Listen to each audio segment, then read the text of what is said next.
E hoje a gente vai falar de um dos assuntos mais polêmicos em tecnologia: Android versus Apple. Roda a vinheta. Fala galera, então é isso aí. Eu vou falar sobre a diferença, pessoal, aí em 2022, no ano que a gente tá aí, se as diferenças entre Android e iOS ainda se mantêm, se são aquelas mesmas que a gente discutia lá em 2014, 2015, 2016. E hoje eu vou falar um pouquinho sobre esses dois sistemas operacionais. Mas antes disso, pessoal, eu vou pedir que você se inscreva nesse canal se você não está inscrito, que você curta, compartilhe aí esse vídeo com outras pessoas, que você comente aí, tá? Deixa comentários aí se você concorda, se você prefere o iOS, se você prefere o Android, se você concorda com a minha opinião, se você não concorda. Vamos discutir aí, esse espaço aqui embaixo é justamente para isso, para a gente poder debater sobre esse assunto, beleza? Mas eu também quero, pessoal, deixar uma dica com vocês aí. Se você tá a fim de aprender idiomas qualquer, inglês, espanhol, francês, alemão, qualquer idioma, eu vou apresentar para vocês uma plataforma chamada italki, pessoal, que é esta daqui, ó. É uma plataforma de aprendizado de idioma que não tem mensalidade, tá? Você paga quanto você quiser, você coloca créditos nessa plataforma e você vai utilizando da forma que você quiser. Então você coloca crédito e aí você vai fazendo suas aulas e gastando esses créditos. E aí, ó, tem todo tipo de preço, ó, a partir de $5, a partir de $5 aqui, aulas de $13, de $10, enfim, tem todo tipo de preço. Então essa plataforma te dá a oportunidade de você conversar com professores nativos da outra língua que você quer aprender. Aqui embaixo, pessoal, eu vou deixar um link na descrição. Então, se você se cadastrar através desse link, depois que você colocar os seus primeiros $20 de crédito, você vai ganhar mais $5 de crédito para poder utilizar na plataforma, beleza? Então fica aí, tá aí o link da descrição, fica aí essa dica para vocês. Então vamos lá, vamos falar dessa grande polêmica aí que é Android versus Apple, né? A gente já tem aí ao longo da história diversas fanboys de cada marca, né? Os fanboys ali do Samsung, da LG, do Xiaomi, que brigam muito com os fanboys ali da Apple, né? E aí então é uma coisa muito polêmica, a gente sempre tem muitos comentários aí nesse tipo de vídeo. Eu vou falar um pouquinho da minha experiência pessoal com esses dois sistemas operacionais. Eu tive alguns iPhones, o meu primeiro foi um 3GS, tive um iPhone 5, um iPhone 6, iPhone 8 e hoje eu tô com um iPhone 11, é o meu iPhone que eu uso no dia a dia. Nesse meio tempo aí de uso do iOS, eu também tive alguns aparelhos Android, tive aparelhos da Samsung e tive aparelhos da Xiaomi. O meu último Xiaomi, inclusive, foi um Redmi Note 9S, que eu ainda tenho até hoje. Então, vou falar um pouquinho sobre a minha experiência e como eu vejo esses dois sistemas operacionais no mercado hoje em 2022, ok? Vamos lá, pessoal. O iOS, ele é um sistema operacional desenvolvido para ser utilizado diretamente numa plataforma específica, que é o iPhone. Então, ele foi desenvolvido para um equipamento de hardware que a Apple sabe qual é. Ela sabe qual é o processador, ela sabe qual é a placa-mãe, ela sabe qual é a memória RAM, ela sabe qual é a câmera que está sendo utilizada ali. Ela tem todas essas informações. Já o Android, a Google desenvolve e entrega na mão dos fabricantes para que as fabricantes instalem nos mais diversos tipos de equipamento. A gente não sabe qual é a câmera e a memória e a placa-mãe que a Samsung vai utilizar, e nem se é a mesma que a LG vai utilizar, se é a mesma que a Xiaomi vai utilizar. Enfim, o Google não tem o menor controle sobre isso. Então, a lógica de desenvolvimento dessas duas plataformas já são distintas por natureza. Então você tem um sistema operacional que é desenvolvido especificamente para um hardware específico, então eu sei qual é o hardware que vai rodar ali, e um desenvolvimento de um sistema operacional que tem que lidar com os mais diversos tipos de hardware. Isso faz muita diferença na experiência final de uso, porque todos os esforços da Apple terminam sendo muito mais direcionados exclusivamente para uma experiência de uso e para segurança, que também faz parte da experiência de uso. E o do Android a principal característica olha, a gente precisa desenvolver um sistema operacional que lide com todos os tipos de hardware que existem no mercado e os hardwares que ainda vão vir. Então a gente já tem um problema aí básico de quando a gente desenvolve um novo sistema operacional, né, uma nova versão. Quando a Apple desenvolve uma nova versão do iOS, ela já sabe quais são os iPhones antigos e ela sabe o que é que ela precisa deixar ali para que continue funcionando no iPhone 6, no iPhone 5, no iPhone 7, no iPhone 8. Já no Android, a Google ela não tem como controlar isso, ela não sabe como ela não consegue, a gama de equipamentos, de aparelhos que estão instalados lá para trás, de aparelhos de 2014, 2015, 2016, ela não tem o menor controle sobre isso. Então a gente tem aí as atualizações do iOS, elas são muito mais utilizadas do que as atualizações do Android. As fabricantes muitas vezes, inclusive, recebem a atualização do Google e não repassam isso para os aparelhos, porque ela não sabe se aquilo ali vai funcionar, tem que fazer um grande teste. Então termina que aqueles aparelhos mais antigos, ela não se dá o luxo nem de jogar a atualização. Isso faz com que ao longo do tempo, aparelhos antigos, os iPhones antigos funcionem melhor, continuem funcionando de forma mais estável e mais segura do que Androids antigos. Uma outra coisa, pessoal, que também faz diferença nesse formato de desenvolvimento dos SOs que eu falei agora há pouco, é sobre o uso direto do hardware. Os Androids, não tenho dúvida, eles têm até hardwares superiores aos hardwares da Apple. Contudo, na experiência final, muitas vezes a Apple ganha. Por exemplo, a câmera do iPhone, ela termina não tendo nem tanta quantidade de megapixels, então o sensor não é tão grande quanto os sensores de alguns Androids. E a experiência de uso ainda assim é muito boa. Veja fotos noturnas, por exemplo, no iPhone, funcionam muito bem, e em vários Androids não tem essa mesma qualidade final. Muitos Androids têm muito mais memória RAM do que os iPhones e muitas vezes eles travam e não funciona tão redondo quanto funcionam os iPhones.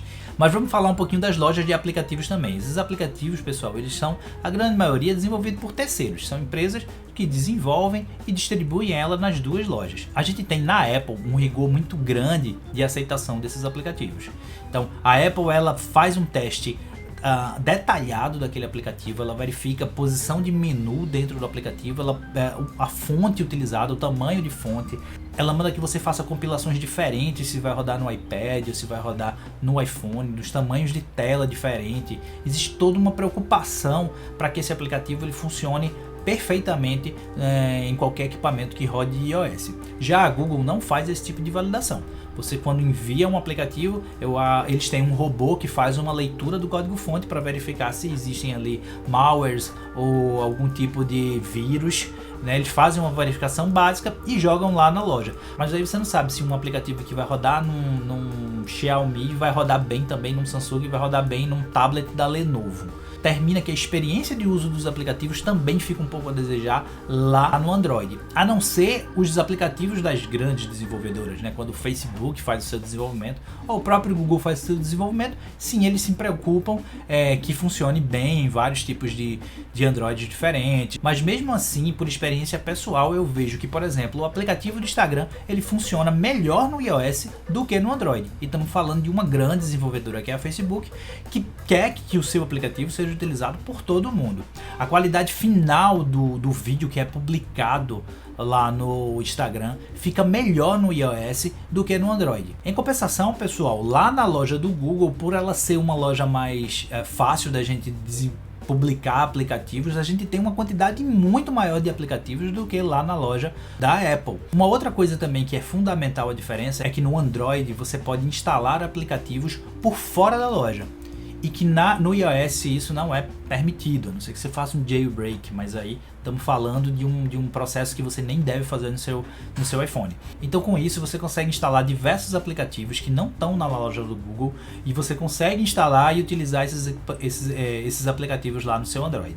Isso é bom porque você contém uma gama muito maior de aplicativos e muito mais gente desenvolvendo aplicativos, e isso é ruim porque não tem uma validação de segurança desses aplicativos, e muitas vezes esses aplicativos podem estar lá justamente porque contém vírus ou contém algum tipo de malware ou com sequestro de informações. Então a gente tem que ter um pouco de cuidado do que é que a gente está instalando quando a gente usa Android. E quando a gente usa iOS, a gente não tem o menor cuidado. Você pode instalar qualquer aplicativo lá que dificilmente ele vai ter algum tipo de vírus ou algum tipo de coisa que faça mal para o seu iPhone. Um ponto que eu acho muito negativo, pessoal, nos iPhones e no iOS é não ter uma expansão de memória. Você não tem como comprar um cartão de memória e colocar. Isso é algo que já deveria ter sido feito há muito tempo atrás, porque é algo relativamente simples, né? Você poder utilizar um cartão de memória, isso facilita muito a expansão de memória.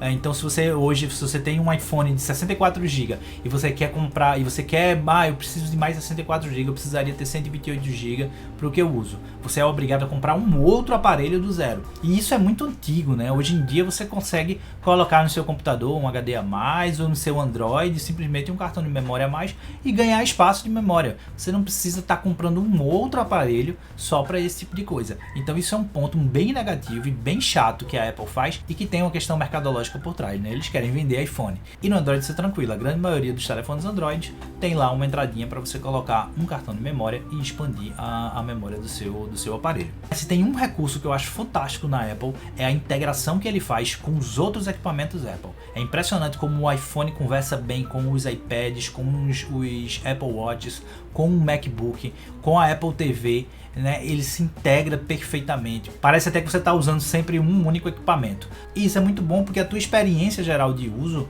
fica muito rica, né? Ela é muito produtiva. E eu acho que um dos pontos fundamentais, pessoal, e foi o que mais mudou ao longo do tempo, foi a questão preço. iPhones sempre foram caros fora do Brasil, e no Brasil então são preços absurdos, né? A gente sempre teve os iPhones aí com valores chegando muitas vezes ao dobro dos valores dos mesmos aparelhos Android ali top de linha também. Mas hoje, pessoal, em 2022 eu já não vejo mais essa realidade. Um S22 hoje ele tem o mesmo valor de um iPhone 13. Não é muito diferente. O S22 Ultra, inclusive, é um pouquinho mais caro do que o iPhone 13 Pro Max. Então nessa questão de valor, hoje em 2022 já diminuiu bastante e a Samsung está jogando os preços dela lá para cima. Mas você ainda consegue encontrar Android baratos. A Xiaomi lançou agora o Mi 12 a R$ 3.500. Tudo bem que é da China, você vai ter que importar, mas mesmo que a Receita Federal te taxe ali em mais uns R$500, você vai ter um aparelho top de linha por ali em torno de R$4.000. É um valor bem abaixo do que a Apple está cobrando ali nos R$5.500, R$6.000 no seu iPhone 13 de entrada. Então a gente percebe que os valores vêm subindo de todos os tipos de equipamento, tanto dos iPhones quanto dos Androids. E além do dólar estar aumentando e de pandemia, a gente ainda também está vivendo uma época de escassez de microchips. Então isso faz com que efetivamente os valores aumentem, e os valores não aumentaram só no Brasil, aumentaram também nos Estados Unidos. Os iPhones subiram de preço, né, nos Estados Unidos também. E isso vai obviamente refletir aqui. Mas hoje eu enxergo como se a Samsung estivesse colocando valores bem mais altos e bem mais em cima do que os valores do próprio iPhone e os valores lá da Xiaomi. Então é isso, pessoal. Hoje em 2022 a gente vê preços aí basicamente iguais entre Samsung e Apple.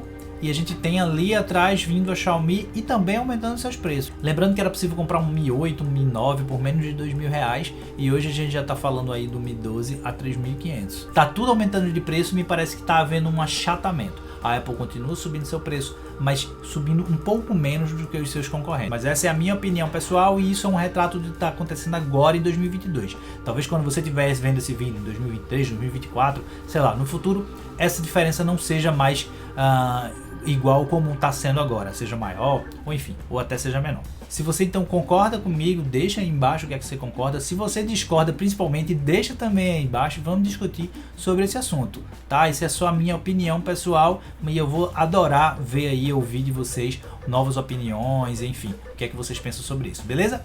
É isso aí, valeu e até a próxima.